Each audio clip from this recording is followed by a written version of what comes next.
হরে কৃষ্ণ, রাধে রাধে। বন্ধুরা কেমন আছেন সবাই? আশা করি সবাই ভালো আছেন। আমি অনেক ভালো আছি। তো বন্ধুরা, আজকের রেসিপিটি হচ্ছে সবজি দিয়ে খিচুড়ি, নিরামিষি।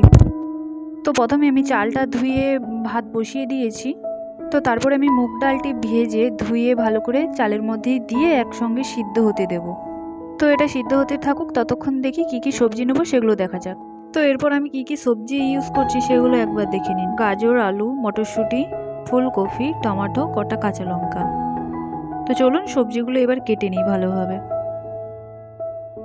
তো দেখুন আমি সবজিগুলো ঠিক এইভাবে ভালোভাবে কেটে নিয়েছি। তো চলুন এবার রান্নার দিকে এগোনো যাক। তো আমি গ্যাসটা জ্বালিয়ে নিয়েছি, কড়াইটা বসিয়ে দিয়েছি। কড়াইতে আমি কিছুটা পরিমাণে সাদা তেল দিয়ে সবজিগুলো নুন হলুদ দিয়ে খুব ভালোভাবে ভেজে নেব। তো স্বাদ মতন আমি নুন দিয়ে দিচ্ছি, পরিমাণ মতন হলুদ দিয়ে দিচ্ছি। তো 5 থেকে 6 মিনিট আমি খুব ভালোভাবে ভেজে নেব সবজিগুলো। তো আজকে যে রেসিপিটি আপনাদের বানিয়ে দেখাচ্ছি সেটা হচ্ছে সম্পূর্ণ একদম নিরামিষ রেসিপি। তো আপনাদের বাড়িতে যদি পুজো থাকে তো আপনারা বানাবেন, অতিথি খুব খুশি হবে। তো আমার সবজি ভাজা একদম কমপ্লিট হয়ে গেছে, এবারে আমি তুলে নেব। তো আমি সবজিটা তুলে নিয়েছি। তো এদিকে আমার চাল ডাল খুব ভালোভাবে সেদ্ধ হয়ে গেছে। এরপরে আমি ভাজা সবজিগুলো চাল আর ডালের মধ্যে দিয়ে দিচ্ছি। তো এরপরে আমি খুব ভালোভাবে নাড়াচাড়া দিয়ে দেবো। তো এরপরে 5 থেকে 6 মিনিট এটা সিদ্ধ হতে দেবো। তো আমার সবজি চাল ডাল খুব ভালোভাবে সিদ্ধ হয়ে গেছে।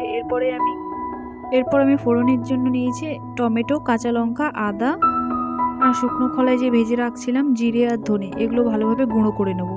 এটাও আমি খুব ভালোভাবে বেটে নেব। তো এদিকে আমার সবজি চাল ডাল খুব ভালোভাবে সিদ্ধ হয়ে গেছে, এই যে দেখুন আপনারা দেখতেই পাচ্ছেন। তো এর মধ্যে আমি নুন আর হলুদও দিয়েছিলাম পরিমাণ মতন, সেই ক্লিপটা আপনাদের দেখানো হয়নি। তো আপনারা স্বাদ মতন আপনাদের নুন আর হলুদ দিয়ে দেবেন খিচুড়িতে। তো চলুন খিচুড়িতে এবার ফোড়ন দেওয়া যাক। তো আমি গ্যাসটা জ্বালিয়ে নিয়েছি, কড়াইটাও খুব বসিয়ে দিয়েছি, খুব ভালোভাবে গরম হয়ে গেছে কড়াইটা। এবারে আমি সর্ষের তেল ইউজ করছি। কড়াই গরম হয়ে গেছে, আমি তেলও দিয়ে দিয়েছি। এরপর গরম তেলে আমি কাঁচা লঙ্কা টমেটো দিয়ে দিচ্ছি। তো 1 মিনিট আমি খুব ভালোভাবে নাড়াচাড়া দিয়ে দেবো। এরপরে আমি আদা যে বেটে রেখেছিলাম সেই আদাটা দিয়ে দিচ্ছি এর মধ্যে। তো আদা দিয়ে আমি 1 থেকে 2 মিনিট খুব ভালোভাবে কষিয়ে নিচ্ছি, যাতে আদার কাঁচা গন্ধটা না থাকে। তো আমার আদা টমেটো কাঁচা লঙ্কা খুব ভালোভাবে কষানো হয়ে গেছে। তো এরপরে আমি খিচুড়িটা এর মধ্যে দিয়ে দেবো।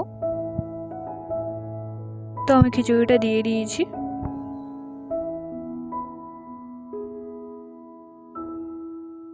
তো এরপর আমি কিছুটা পরিমাণে ঘি দিয়েছিলাম, সেই ক্লিপটা তোলা হয়নি, দেখানো হয়নি আপনাদের। তো আপনারা একটু স্বাদ মতন ঘি দিয়ে দেবেন খিচুড়ির ওপরে। তো শীতকালে সবজি তো প্রায় সবই পেয়ে যাবেন বাজারে। তো আমি যেভাবে রেসিপিটা আপনাদের দেখাচ্ছি সেইভাবে যদি বাড়িতে রান্না করেন খুবই টেস্টি হবে, এবং বাড়ির লোকও খুব প্রশংসা করবে আপনার। তো এভাবে আমি 6 থেকে 7 মিনিট খিচুড়িটা খুব ভালোভাবে ফুটিয়ে নেব।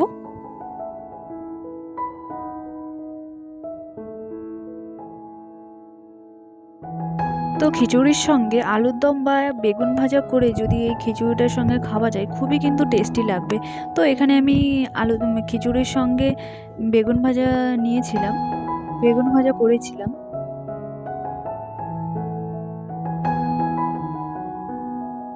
তো খিচুড়ি থেকে খুব ভালো একটা স্মেল বেরোচ্ছে। 5 থেকে 6 মিনিট হয়ে গেছে, আমার খিচুড়িটা হয়ে গেছে, এবারে আমি নামিয়ে নেব। তো খিচুড়িটা নামানোর আগে শুকনো কলায় যে জিরে আর ধনেটা ভেজেছিলাম, গুঁড়ো করে রেখেছিলাম, সেইটা ওপর দিয়ে ছড়িয়ে দিচ্ছি আর পরিমাণ মতন ঘি দিয়ে দিয়েছি। তো আজকের রেসিপিটি যদি আপনাদের ভালো লাগে তো অবশ্যই লাইক কমেন্ট শেয়ার এবং সাবস্ক্রাইব অবশ্যই করে দেবেন। তো দেখা হবে পরবর্তী ভিডিওতে, ততক্ষণের জন্য টাটা। হরে কৃষ্ণ, রাধে রাধে।